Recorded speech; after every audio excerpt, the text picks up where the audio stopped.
All right, hello everyone. I remember, so we're setting up for hole number 8 here of the Earth Day tournament here, and for the Masters division. I do remember the last time I played this, we played it and were able to pitch. I mean, technically you could drive the green, but it was a little bit risky. I wouldn't recommend going over the donut bunker.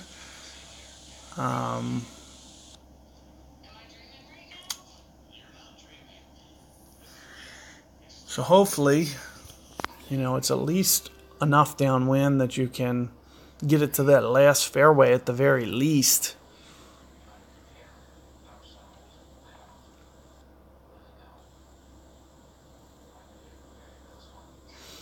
Now, side wind. So that looks like just enough wind to maybe give it a go. But it might be dependent upon... So it looked like his was very, very side wind. And after you play it to the left a little bit more, it's going to probably rotate to a little bit into the face, maybe 330. Maybe with a berserker, you could still, especially if you have a Pock 6 or 7, you could still shoot it up there rather simple. And it looks like if you're going second, so, his wind was never angled at that direction. It was a little bit more to the, side wind. Mine is a little bit more into the face.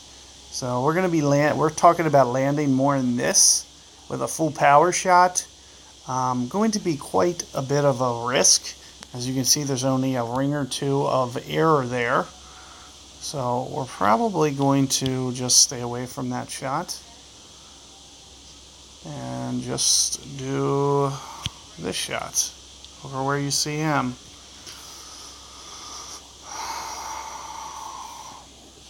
So you see I put a little bit of backspin and a little bit of left, more so to kind of counter that wind. We want to stay somewhat aggressive towards the end of this fairway because we know the second shot's going to be straight into the wind. Anytime the wind is straight into the face, it's going to be a little bit of a longer hole than it would typically be.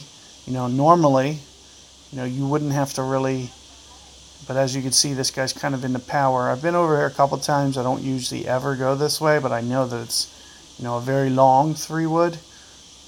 If it's into the face, it's even worse. So we're going to have to adjust our shot accordingly to kind of accommodate for that.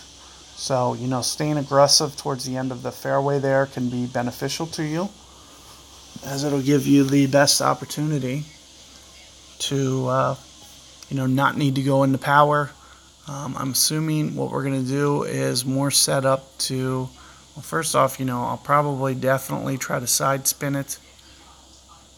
And here you see me just kind of cranking down the backspin. Trying to keep it out of power is kind of the goal. So here I'm right at max. I'm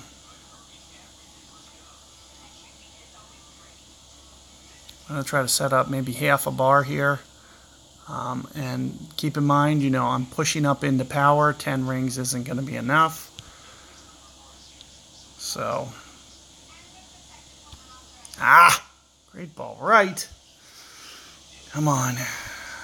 Give me a good fairway bounce. Nope.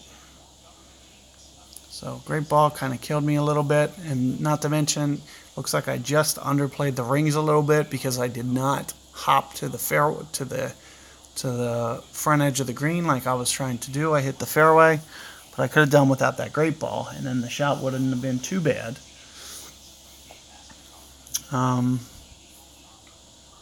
But keep in mind, if you are towards, going into power, that you're going to want to, especially, you're going to want to especially